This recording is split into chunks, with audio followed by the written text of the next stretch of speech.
You're skeptical, I get it. I would be skeptical too. There's no way someone can just pop up on your screen and make you a better musician in just a couple of minutes. That's an insane promise, right? It just can't possibly work.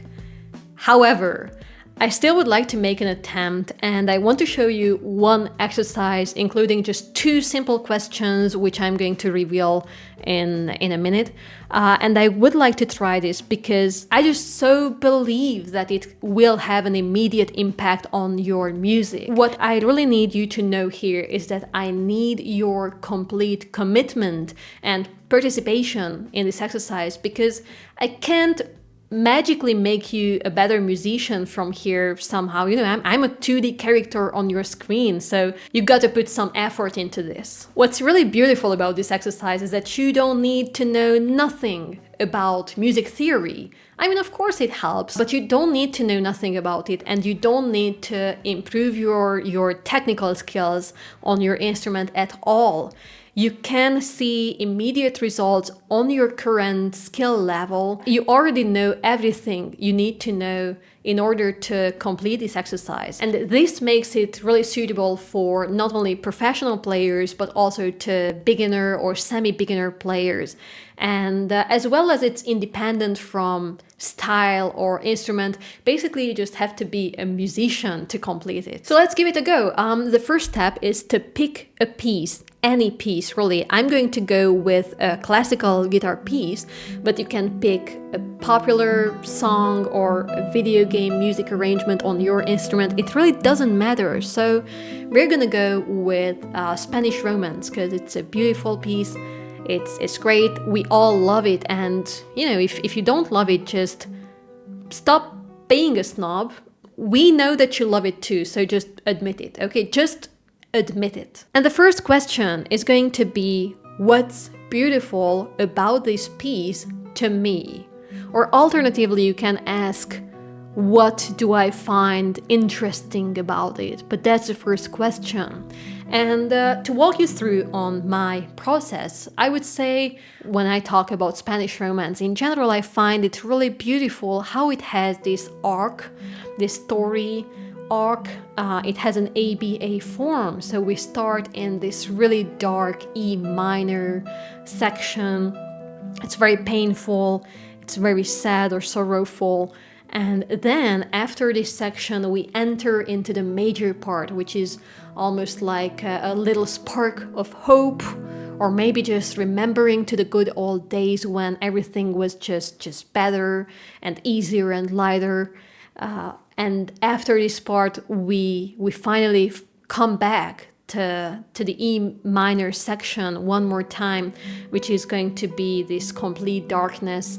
After all, we realize that the good old days are gone, that there's no hope for us, and we just find ourselves in this resignation, maybe. Now I was saying words like ABA form, and you don't have to be very analytical about it. You should use your own words to describe what you like about a piece or a song.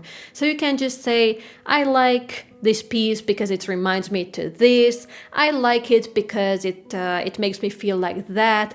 Whatever, just describe the song with your own words. So once you have the answer to what's beautiful about this piece or song to me, then you have to ask, and how can I bring more attention to this, right? Because first you find a feature you find really interesting and beautiful, but then you need to figure out a way how you can show that to people, how you can bring more attention to it, how you can prioritize that value over other maybe less relevant details without truly damaging the musical material, right? Because we all know that all notes are equal, but some notes are just more equal than others, right? So jumping back to my example with the Spanish Romance, I told you how much I love this emotional arc of the piece with the contrast in between the sections. So I will choose tools and expressions to support its idea. And of course, the more advanced player you are, the bigger your musical palette will be to express your ideas. But even if you're just a beginner player, or if you are not a skilled player, you will be able to play with loudness or softness. So no matter how skilled of a player you are, you still have plenty of things to play around with. But just to name a few of these musical tools, you can always play, as I said, with the dynamics, with the loudness and softness. You can play with the tone, because, especially guitar, I mean, I only can talk from experience, but guitar has so many different colors and tones you can use to express and evoke different feelings. You can play also with the timing. You can hold certain notes back.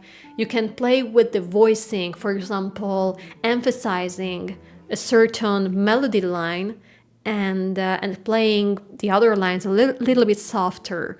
And if you are someone coming from a classical background, you probably heard fancy words like crescendo, decrescendo, ritardando, accelerando, and so on in your studies somewhere. So the sky is the limit. And as long as the tool you are using is supporting the answer you gave to the first question, what you find beautiful about this, you're fine, you're good. So the way this looks in practice is that I'm going to say that I'm looking for a tone or an atmosphere that supports my idea. So I'm looking for a dark, mellow sound for the beginning, because I want to make it really sad and painful. So I'm looking for a tone. Of course, the closer I get to the bridge, the brighter the sound gets. So I want to stay somewhere here. This is nice.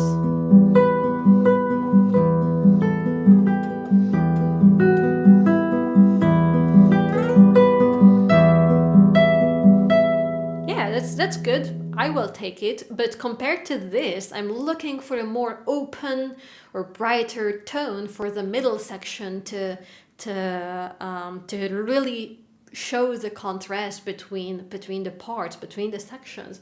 So if I just go,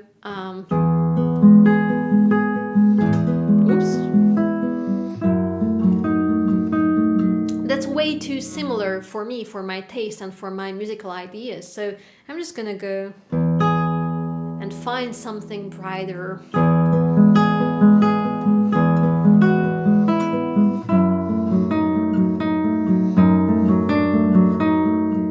And that's it. And then once I'm back to the minor part, I go back to.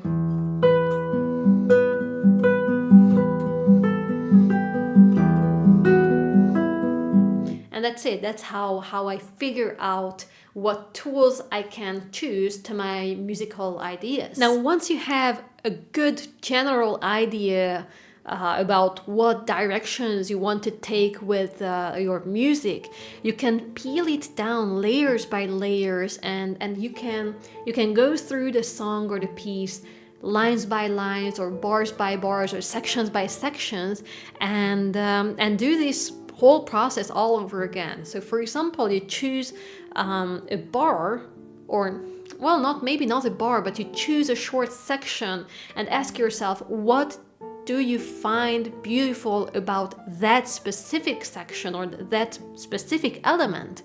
What does it tell you? What meaning does it have for you? And then you choose some tools and some techniques that will help you to bring more attention to that feature. That's it. So I asked one of my students what he likes about the very beginning of this piece, or maybe the first section, and he pointed out how he finds it really touching, how the melody starts on a descending line, and how it reminds him of falling and losing passion, and just sinking into this numbness, or sinking into the pain. And I found it so bitter and beautiful. So we were wondering how we can evoke that feeling in a listener. You can just play each note a bit lighter, a bit softer than the previous one, right? Because it's gonna support that descending line, this falling feeling.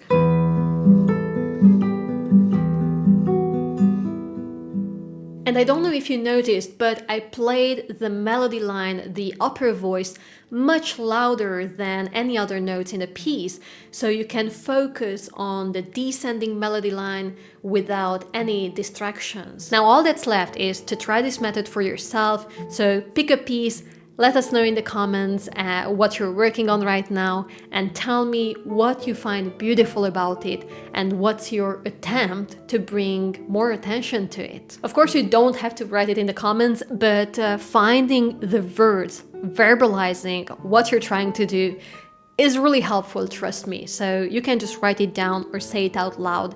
It's gonna help, trust me. And a little shameless plug here, but if you like what I'm doing and if you like the content, please consider to support my work on Patreon. You know, I'm a full-time musician, and I do my best to bring, you know, the best educational content and music videos I can to you on this channel. So if you have $3 in your pocket, consider to support my work on Patreon. I would really appreciate it. Now, of course, this was just one of the many ways you can improve your musicality and interpretation.